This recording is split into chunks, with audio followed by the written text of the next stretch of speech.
신스볼입니다. FM 합성 두 번째 영상입니다. 그 전에 잡담 좀 해보자면 제 영상을 많이 봐오신 분들은 대충 눈치채셨겠지만 저의 녹음 환경은 썩 좋지 않습니다. 저는 작은 원룸 환경에서 이 영상을 만들고 있고요. 때문에 항상 목소리에 여러 소음이 함께 수음됩니다. 노이즈 제거를 하는 방법에 저는 고민이 많았고 정착한 세팅이 바로 지금의 세팅인데 지금도 간혹 감출 수 없는 소음이 때때로 발생하고요. 가끔은 노이즈 제거 과정에서 발음이 아예 사라지기도 하죠. 제 채널의 초창기 영상에선 적절한 세팅을 못 찾아서 영상마다 계속 목소리가 들쭉날쭉했었고요. 최근에 웨이브즈에서 클래리티 VX라는 노이즈 제거 플러그인이 나왔는데 성능 죽이더라고요. 저는 웨이브즈 머큐리 번들이 있기 때문에 따로 구매 안 하고 바로 테스트 해볼 수 있었는데요. 그래서 테스트를 좀 해봤는데 결국 다시 지금의 세팅으로 돌아왔습니다. 저는 현재 아이조톱의 RX9을 사용하고 있고 역시 RX가 짱입니다. 이번 영상에서는 예시 같은 것이 따로 등장하지 않습니다. 영상 처음부터 끝까지 거의 토킹만 할 거고요. 하지만 FM 합성을 시작하는 데 있어 가장 기본적인 관점을 말씀드릴 거기 때문에 들어두시면 절대 후회하지는 않으실 겁니다. FM의 원리는 지난번에 간략히 말씀드렸었죠. 모듈레이터의 진폭에 따라 캐리어의 진동 속도가 빨라지는 것이라 말씀드렸습니다. 또한 대부분의 신스에서 FM이라 부르는 것은 사실 PM이라는 점도 말씀드렸습니다. 이번 영상부터 제가 FM이라고 부르는 이 합성 방식은 실제로는 PM이라는 인지 정도만 하고 계시는 채로 영상을 시청해주시면 되겠습니다. 이번 영상은 아주 기초적인 얘기지만 FM 경험이 적은 분들은 쉽게 간과하는 내용을 말씀드려볼까 합니다. 먼저 가산합성 얘기를 해보죠. 가산합성은 제 채널에서 딱히 해설한 적은 없지만 앞으로도 딱히 해설할 계획이 없습니다. 왜냐면 이렇게 배음을 직접 쌓아서 음색을 만든다라는 게 전부거든요. 감산합성 역시 제 채널에서 딱히 해설한 적은 없지만 이렇게 만든 음색을 필터로 깎는다는 게 전부입니다. 깊이 들어가면 역사 얘기까지 나와야 할 텐데요. 저는 역사를 잘 모릅니다. 그래서 제 채널에선 가산합성과 감산합성 모두 해설 계획이 없습니다. 본론으로 돌아와서 가산합성 얘기를 왜 하냐면요. 가산합성의 의도는 원하는 위치에 배음을 쌓는 겁니다.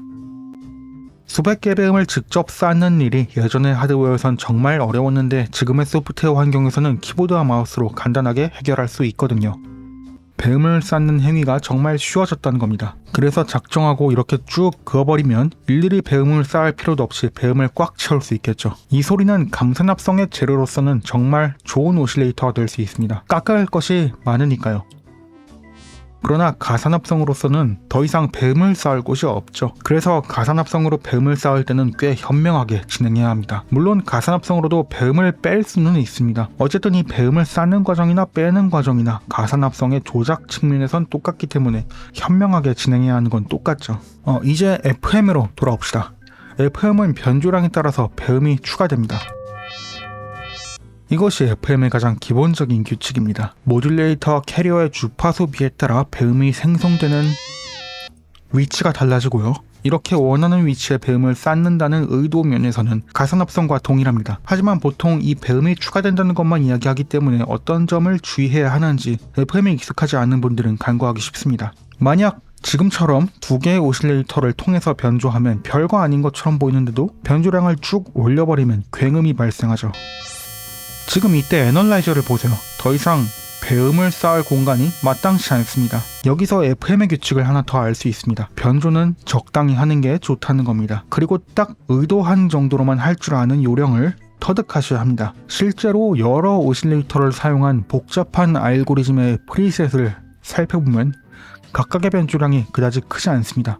큰 경우는 대부분 변조량을 빠르게 감소시키는 그런 연출을 찾을 수 있고요. FM은 개별 변조량이 적더라도 그것이 계속 쌓이다 보면은 많은 배음이 출력되게 됩니다.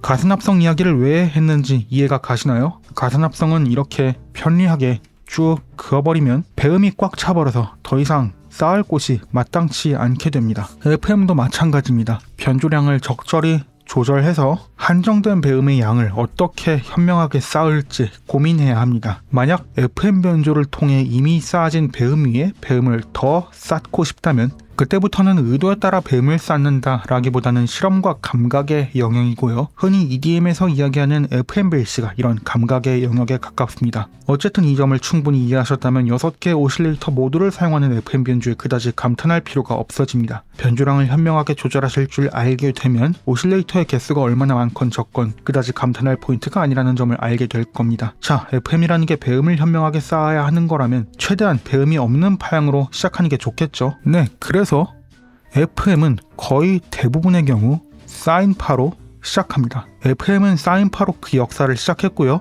현재까지도 대부분 사인파를 사용합니다. 사인파를 사용해야 원하는 위치에 배음을 의도적으로 쌓아서 필터 없이 잘 연출해보자는 FM 본래의 의미에 가장 가까운 신디사이징을 할 수 있기 때문입니다. 정리하자면 FM은 변조량에 따라서 배음이 추가된다는 거, 그리고 변조는 적당히 해야 된다는 거, 마지막으로 FM은 사인파가 근본이라는 겁니다. 그렇기 때문에 저의 FM 강좌에서는 거의 대부분을 사인파로만 이야기하게 될 겁니다. 다음 영상에서 뵙죠. 신스브루였습니다.